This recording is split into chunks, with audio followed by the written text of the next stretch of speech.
Usually, well, when we talk about a medical diagnosis, there's this expectation of precision, right? It feels a lot like engineering.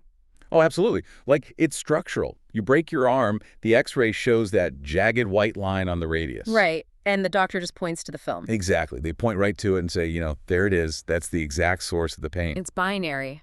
Yeah, it is entirely binary. Yeah. Broken or not broken. You can point to the structural failure with absolute certainty.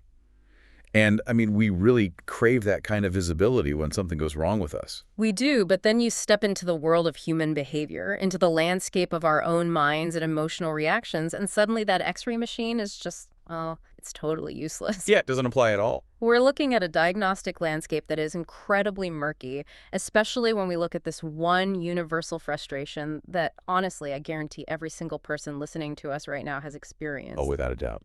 You know exactly how you should react in a stressful situation. You have, read the books. You have listened to the advice. You have formed the absolute ironclad intention to stay calm during, say, a recurring conflict at work or during a disagreement with your partner. Right, you've made the plan. You made the plan.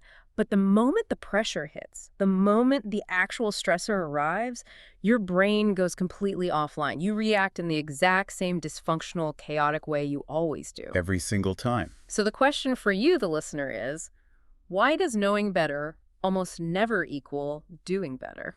That phenomenon right there, Yeah. it exposes the fundamental limits of pure logic. It reveals a structural failure in how we understand our own biology, really. How so? Well, we operate under this assumption that the mind is essentially a computer running software. Mm-hmm. And if there's a glitch in our behavior, we just need to, download a new data patch. Right, like if I just read one more self-help book. Exactly. We think that reading another book or listening to another lecture will finally provide that magical piece of data that overrides the emotional breakdown. But it doesn't. It really doesn't. And to figure out why that approach fails so consistently, we are going to have to connect some seemingly unrelated dots in our deep dive today. We have a really fascinating stack of sources to go through. We do. We are looking at a cross-section of research that spans modern neuroscience, clinical psychology, and, surprisingly, ancient philosophy. Yeah, it's quite the mix. We are going to explore the clinical reality of childhood trauma with Dr. Nicole LePera, the literal architecture of the human brain with neuroscientists Bridget Queenan and Michael Gazniga, and some really dense historical texts on the true nature of practical wisdom. And our mission today is to solve what cognitive scientists call the intention-behavior gap. Which is such a great term. It really is. Eh. We are going to uncover why trying to think your way out of your own emotional problems is actually a biological trap. Okay, let's start right there with the intention-behavior gap. Break that down for us. So the intention-behavior gap is the scientific term for, basically, I promised myself I wouldn't yell, but then I yell. Which is, sadly, very relatable. Right. It details how sincere, conscious commitments are, frequently, and I mean completely overridden by automatic habits and situational cues.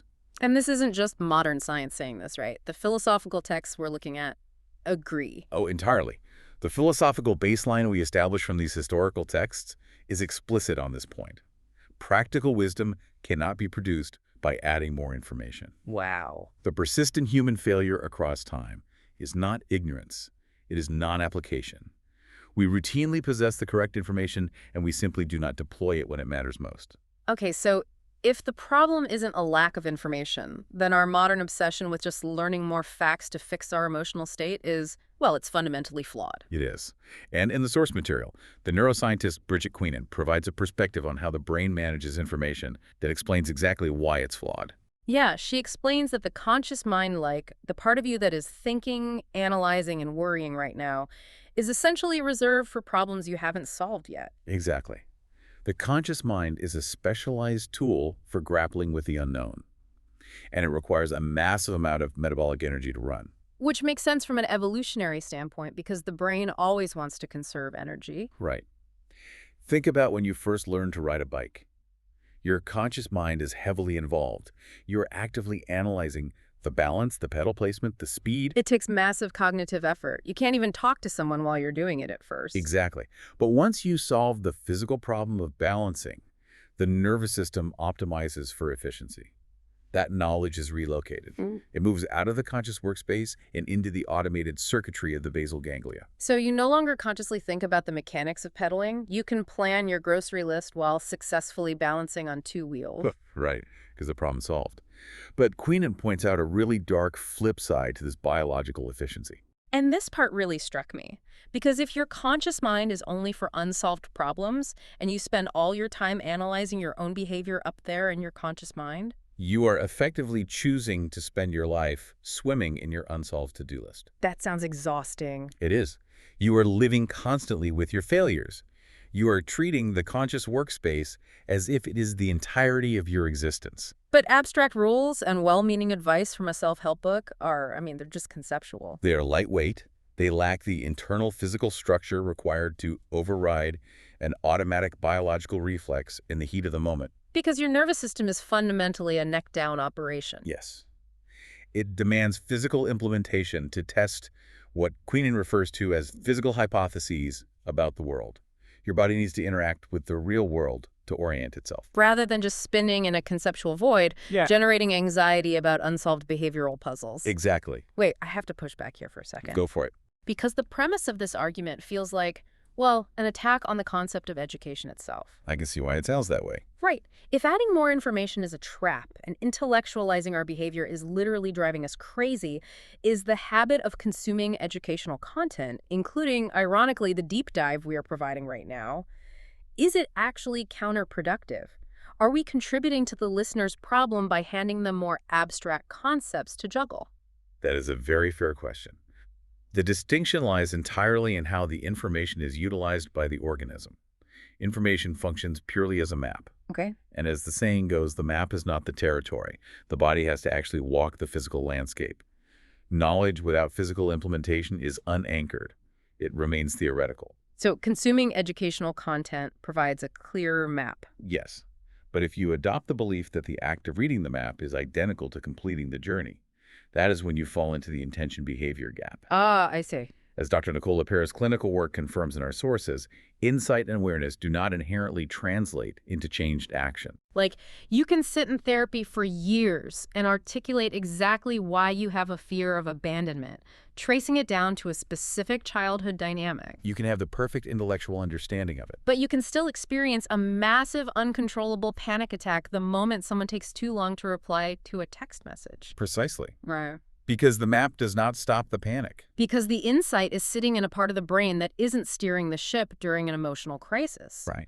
So if the prefrontal cortex, our logical map reading center, is completely offline, something else is driving the car when we lose control. And we need to look at where those automatic overriding reflexes are manufactured, which leads us directly into Dr. LePera's clinical definition of the inner child. And we should probably be extraordinarily precise with the terminology here, because the phrase inner child often carries a lot of cultural baggage. It does. It can sound almost mystical or overly poetic to some people. Yeah. But in clinical terms, Dr. LePera defines it strictly as a body-based memory.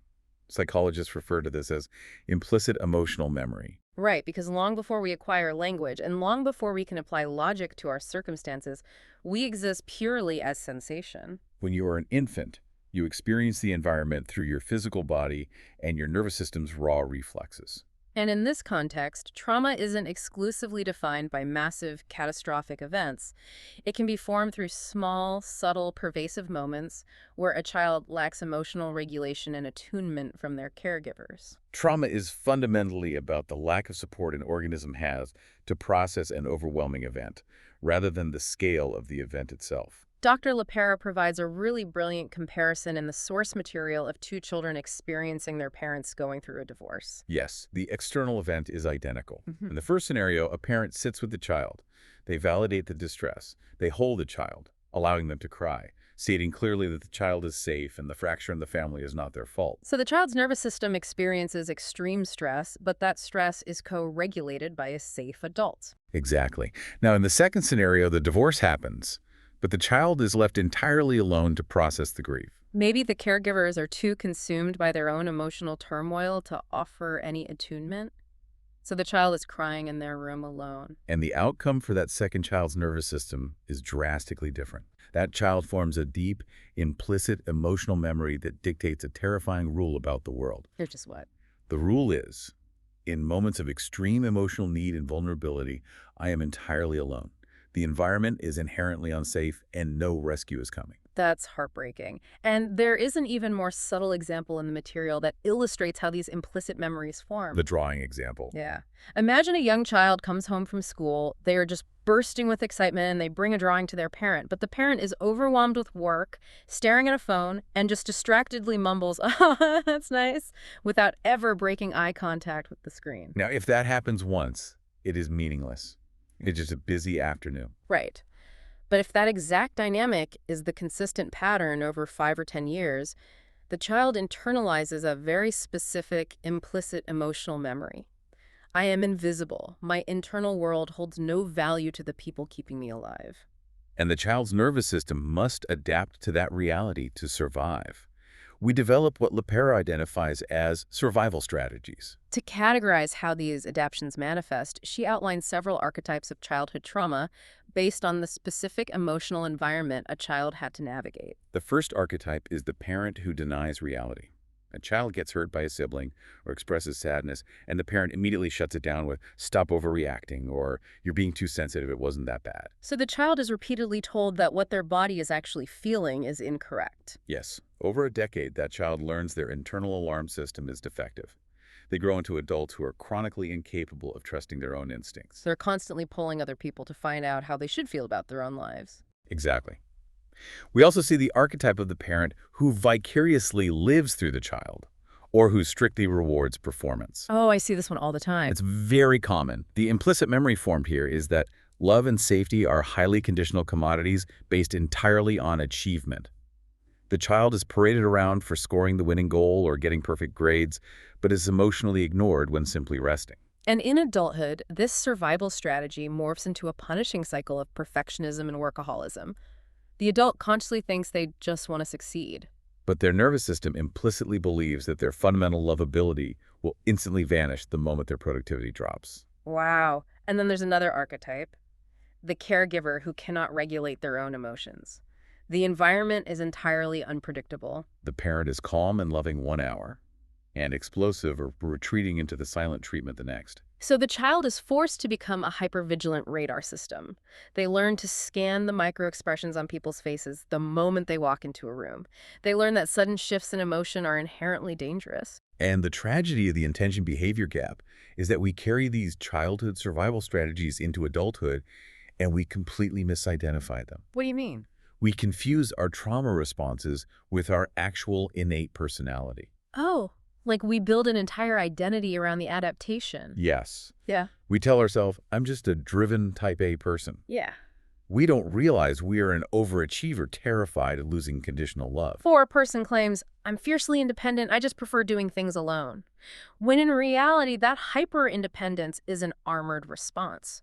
Relying on people in their formative years led to severe emotional disappointment, so the nervous system learned to preemptively shut down the desire for connection to avoid the pain of rejection. Exactly. Or consider the chronic people pleaser.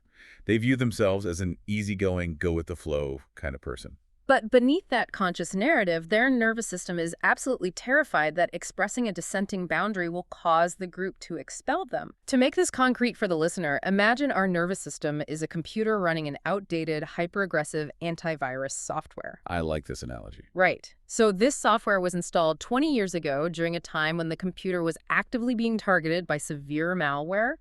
The installation was necessary. It kept the machine alive. It did its job. Exactly. But today, the environment has changed. Yet, every time you receive a completely harmless, mundane email from a coworker asking for a project update, the archaic software scans the text, misidentifies it as a catastrophic virus, and forcefully shuts the entire operating system down to protect the hard drive.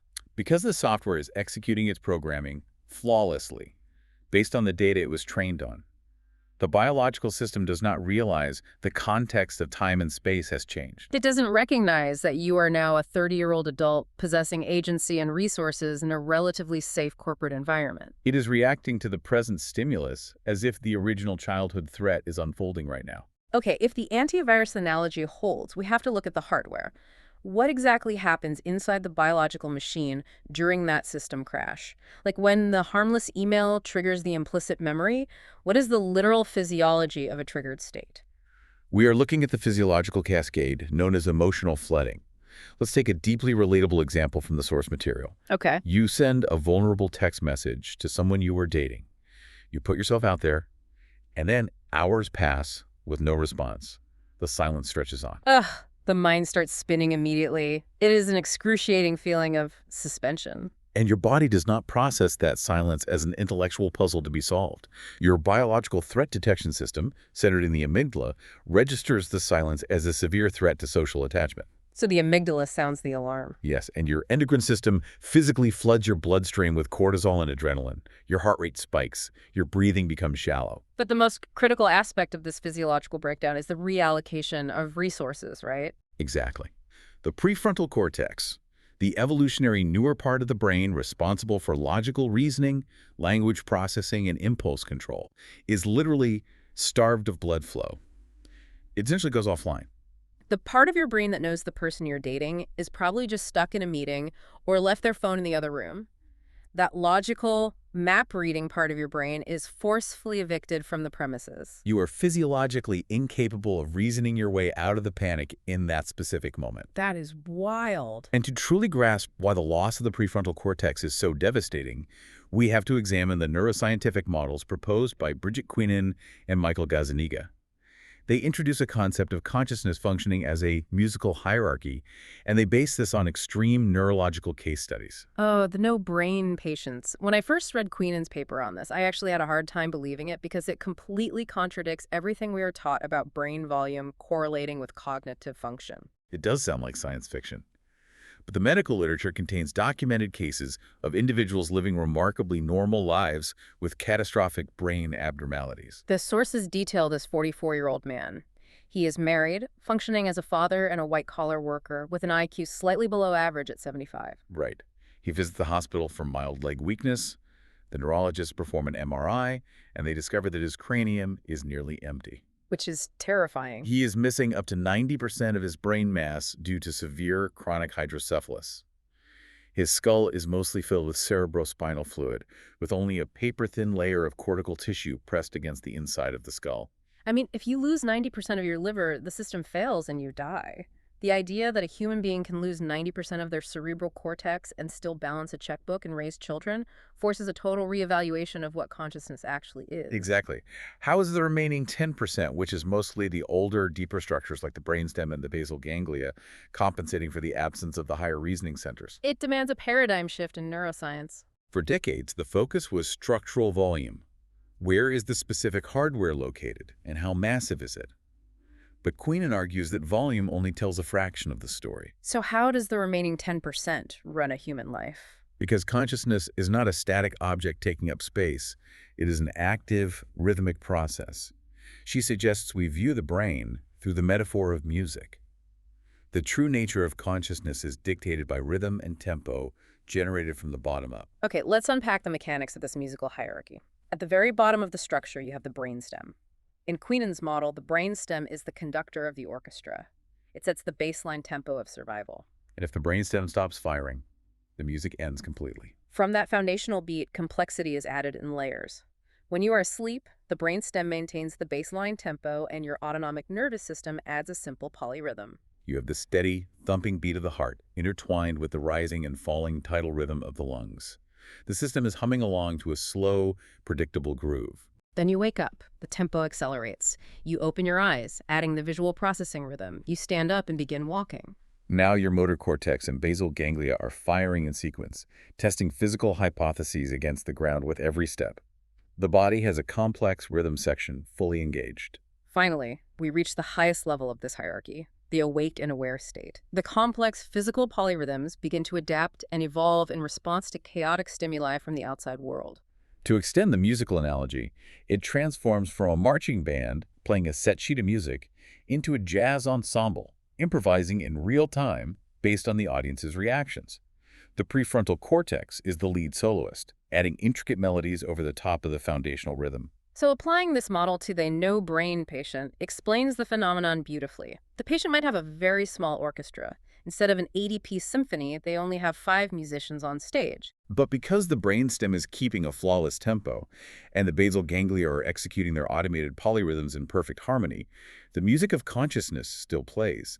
It is recognizably a cohesive song, even without the massive brass section of the prefrontal cortex. Okay, now take that architectural understanding and apply it to the moment of emotional flooding.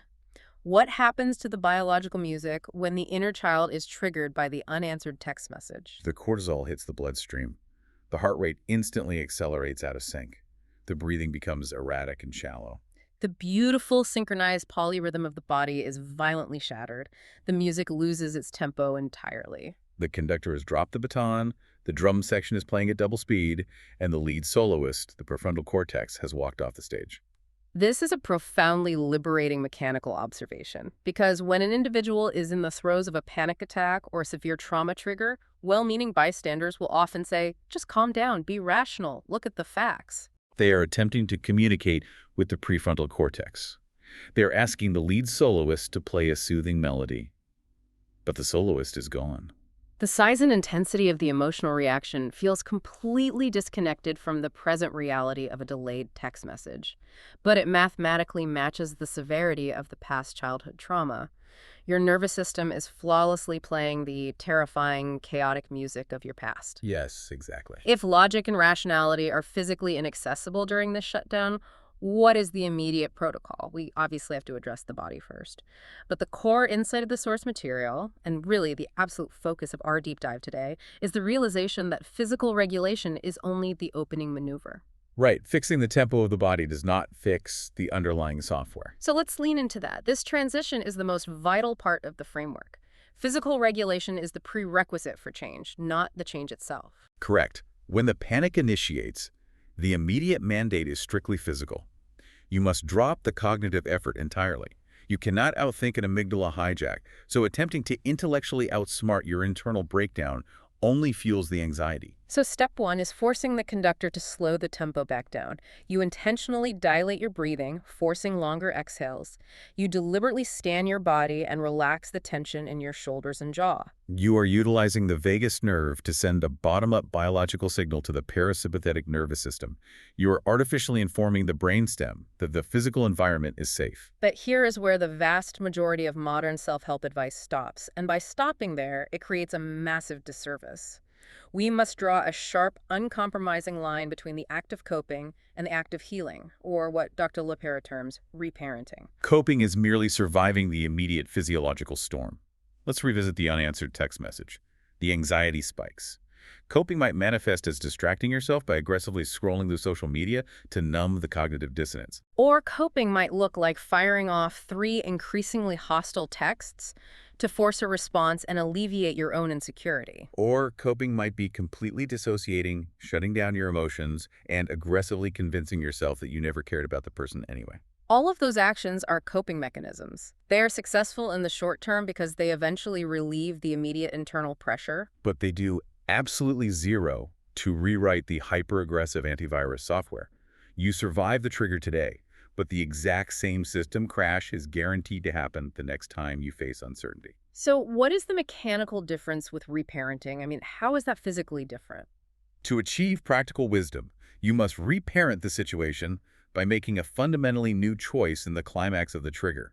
You must force the nervous system to ingest new physical data through a new lived experience. So you are transitioning from merely surviving the chaotic tempo to actively rewiring the archaic survival habits. Walk me through the exact microseconds of how that looks with the text message scenario. The anxiety spikes, I do the physical regulation, I slow my breathing. Then what? You notice the overwhelming physical urge to enact your standard coping mechanism. You feel the magnetic pull to pick up the phone and send the angry text. You recognize the inner child bracing for the familiar pain of abandonment. Okay, I see the pattern happening. And then, instead of executing the old program, you make the new choice. You put the phone down and you wait. You sit inside the agonizing discomfort of uncertainty.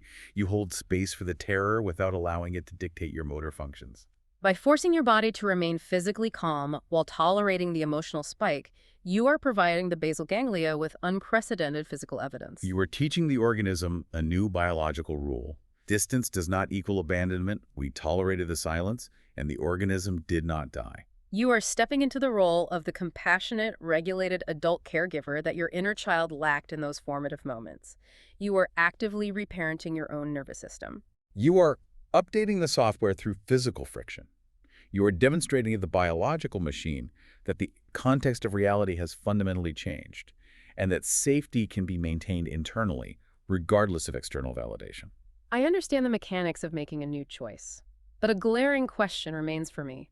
When my heart is pounding and my instinct is entirely compromised by decades of trauma, how do I actually know which new choice to make? That is the big question. Right. If my prefrontal cortex keeps abandoning the stage, where's the blueprint for the correct behavior? To locate the blueprint for the wise choice, we have to examine the most uncomfortable database available to us, our own history of failure.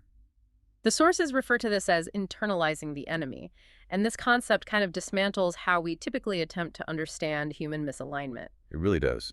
Usually when we encounter bad behavior, we look outward. We analyze our toxic manager or our difficult family members, and we try to diagnose their psychological feelings. The philosophical texts argue that external analysis is structurally limited. It is a failure of perspective. When you attempt to locate the root of misalignment in other people, you are interpreting data from the outside looking in. You observe their actions, you hear their justifications, and you attempt to reverse engineer their hidden motives. But you absolutely lack access to the internal gap between what they know they should do and what they actually execute. The external analysis produces nothing but speculation. There is only one place in the universe where that hidden gap, the exact space between knowing the right thing and doing the wrong thing, is 100% visible to you. And that is within your own former self, the version of you that possessed the correct information but still missed the mark. You already possess a flawless, complete data set of human error.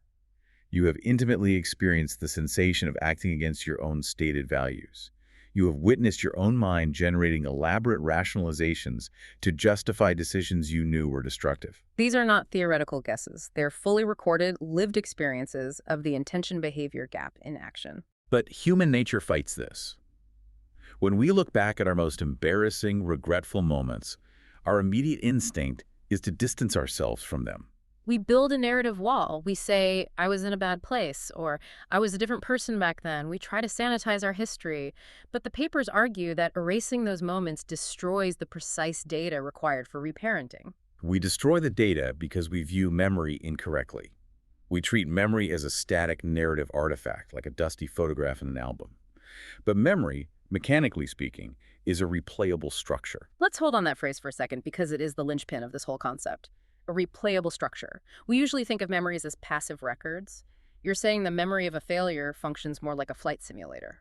That is an excellent analogy. When you accurately and unflinchingly recall a past failure, you are not merely acknowledging that a negative event occurred. You are re-accessing the intricate architecture of the decision point. You are stepping back into the simulator. You can observe the precise millisecond where your application of knowledge failed. You can watch the specific rationalization your mind deployed to bypass your values. By retaining that former self as an active working reference library, you construct an internal alarm system capable of recognizing the exact same structural breakdown when it begins to manifest again in real time. Exactly. I can hear the listener raising a red flag here, though. Isn't this entirely antithetical to modern mental health advice? We are constantly instructed to forgive and forget, to stop dwelling on the past, and to focus solely on moving forward. Treating my most cringe-worthy, painful failures as a daily reference library sounds like a recipe for chronic shame. It is the difference between wallowing in shame and utilizing data. The psychological research on learning mechanics completely validates this approach. Like the studies on self-generated errors. Yes. Consider those studies. When a student is learning a complex math equation, if they make a self-generated error, meaning they follow their own flawed logic to arrive at the wrong answer, and then analyze that specific mistake, they integrate the correct methodology significantly faster and deeper than a student who was simply handed the right answer from the start. Because the self-generated error exposes the specific, unique way that individual students' brain wanders off the path. It isn't just about knowing the correct destination, it's about mapping the exact detour they habitually take. Think about it like a thermostat regulating the temperature in a room. A thermostat does not ask the weather channel what the temperature is outside. It measures its own internal sensory machinery against the ambient air. Right. In systems theory, the cybernetician Gregory Bateson called this endogenous feedback, feedback that is structurally coupled to the system's own internal operations. The memory of your personal failure provides endogenous feedback. It is your biological system's own irrefutable record of where its stated values and its enacted behavior diverged. So when my nervous system is flooded and I need to know what new choice to make to reparent myself, I don't look at a self-help book. I boot up the flight simulator. I look at the archive of how I have failed in this exact emotional scenario before, and I use the shape of that past failure to dictate my new direction. This mechanism is how the texts define practical wisdom. Practical wisdom is not defined as the mere possession of correct philosophical ideas. It is the real-time ability to apply known values, anchored firmly in the remembered structure of the system's own prior failure. And this understanding of wisdom isn't a modern neuroscientific invention. The sources draw heavily from ancient and spiritual traditions to demonstrate how fundamental this is to the human condition. Aristotle argued extensively that phronesis, or practical wisdom, is an enactment. It only exists in the physical execution of virtue, not in the intellectual contemplation of it. The Apostle Paul, in the book of Romans, documents the agonizing internal division of knowing the good he wants to do, but finding his body executing the exact opposite. And the book of James utilizes a brilliant, cutting analogy about a mirror. The analogy perfectly encapsulates the trap of the conscious mind. It describes a person who looks at their face in a mirror, clearly seeing their own flaws in reality, but immediately walks away and instantly forgets what they look like. The ancient text asserts that hearing the truth without physically doing it is the ultimate form of self-deception. Transformation requires you to stare into the mirror of your own misalignments long enough and clearly enough that your subsequent physical action is permanently altered by the reflection. The sources outline a step-by-step process for this, which they title The Mechanics of Moral Realignment. It translates this dense philosophy into an operational checklist. And it begins with a concept that carries a massive amount of cultural baggage, but they define it purely mechanically: sin. Stripping away the heavy theological dogma, the original Greek concept of hamartia translates simply to missing the mark. Like an archer drawing a bow, you have a clear, conscious target, for example, resolving a conflict with your spouse calmly. But when you release the arrow, it deviates. You raise your voice and deploy a defensive insult. You miss the mark. Step 2 is recognition. This is where the endogenous feedback loops in. You look at the target, you look at where the arrow landed, and you realize the misses are not random. You don't just unpredictably yell. Right. You realize that you always yell when you feel your competence is being questioned, which triggers your inner child's implicit memory of conditional love. The arrows are always pulling to the exact same side of the target. Step 3 is repentance. Again, we must define this practically, not punitively. Once the systemic pattern of the miss is made visible, your directional aim naturally shifts. You are no longer just gritting your teeth and trying harder to be good. You actually see the mechanical trap in the system, so you structurally adjust your aim to account for the wind. And the final step is change. Because you have recognized the structural flaw and shifted your aim, the new behavior is no longer a massive expenditure of conscious energy. It integrates into the automated system. What's incredible is how this internal realignment completely transforms how we interface with the external world. This brings us back to internalizing the enemy. When you have rigorously studied your own flight simulator of failures, you stop judging a toxic colleague based on external speculation. You don't dismiss them with a label like narcissist or sociopath.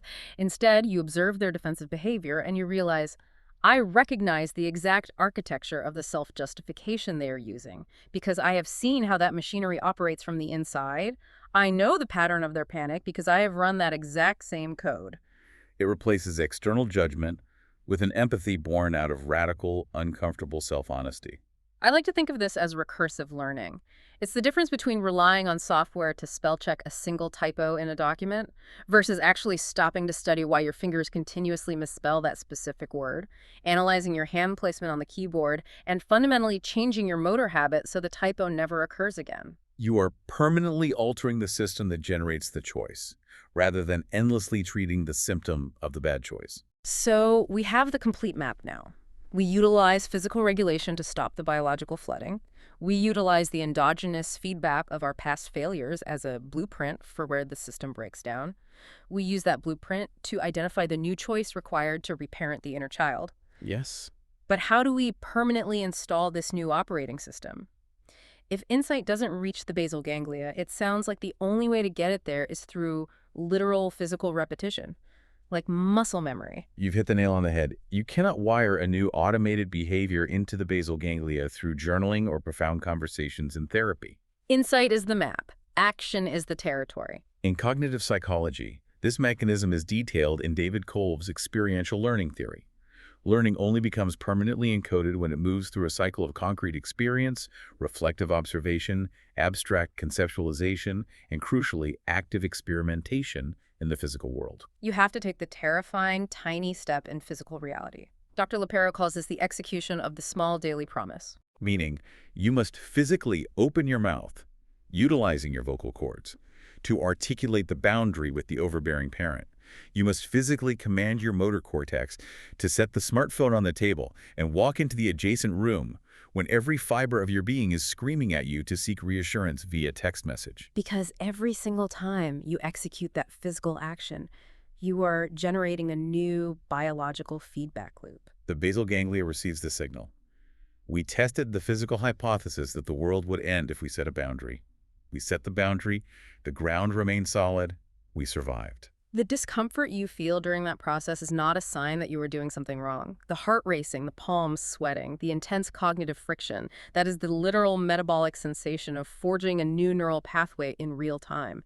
You are experiencing the biological friction of rewiring your own hardware. That reframes the entire experience of anxiety during growth. It really does. When my heart pounds as I break a people-pleasing habit, I am physically dragging a new protocol into my basal ganglia. If we synthesize this massive journey we've taken today, the path out of the intention-behavior gap is remarkably clear, even if it is difficult to walk. We begin with a trauma-induced fracture between our conscious intentions and our automated actions. When an implicit emotional memory is triggered, we experience a physiological breakdown where the prefrontal cortex abandons the stage. Step 1 is halting the cascade through physical grounding, forcing the brainstem to slow the tempo. Step 2 is consulting the replayable structure of our past failures to understand our unique pattern of misalignment. Step 3 is the core pivot, actively reparenting ourselves by making a fundamentally new choice in the climax of the trigger. And the final permanent step is the relentless physical practice of that new choice in the real world, testing the hypothesis until the basal ganglia automates the wisdom. We have learned today that the conscious mind is an energetic trap if we use it to endlessly relitigate unsolved problems. We learned that our disproportionate emotional explosions are simply the archaic survival software of our inner child desperately seeking safety. And most importantly, we learned that true healing isn't about finding better coping mechanisms to survive the trigger. It is about reparenting the moment by utilizing the shape of our past failures to forge new physical pathways of wisdom. It demands that we take the abstract concept of wisdom out of the philosophical clouds and anchor it firmly into the muscles, the breath, and the friction of our physical reality. So, to you, the listener, here is your practical mandate. The next time you feel that familiar, terrifying spike of panic or anger, or the magnetic urge to shut down entirely, do not attempt to outthink it. Drop the logic. The soloist has left the stage anyway. Regulate your breathing. Look unflinchingly at your past patterns of failure without a shred of shame. And give your nervous system the absolute gift of one entirely new, tiny physical choice. embrace the discomfort of that choice, because that friction is the literal sensation of your biology evolving. And before we close this deep dive, I want to leave you with one final provocative thought to mull over. Something that builds on everything we've established today regarding the absolute necessity of physical friction. It's an important implication.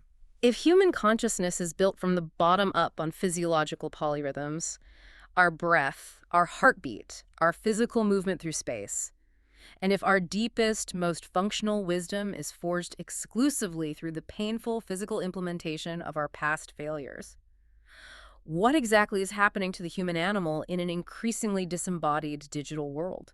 When you view society through the lens of cybernetics and neurology, the trajectory is deeply concerning. If we spend our lives floating in the frictionless ether of the internet, utilizing algorithms to circumvent complex problem solving, ghosting people to avoid the physical awkwardness of difficult conversations, and shielding ourselves from the tangible consequences of our actions behind screens, are we systematically starving our nervous systems of the endogenous feedback required to become wise? We are rapidly constructing an environment highly optimized for comfort, but one that actively deprives the basal ganglia of the friction it needs to learn how to survive. Think about that the next time you instinctively reach for your phone to numb a moment of silence. And just like that, we find ourselves back staring at the broken diagnostic x-ray machine. Only this time, we understand that the cure was never about getting a clearer picture of the problem. The cure is stepping out of the machine, walking out the hospital doors, and mapping the territory with our own 2 feet. Keep diving deep.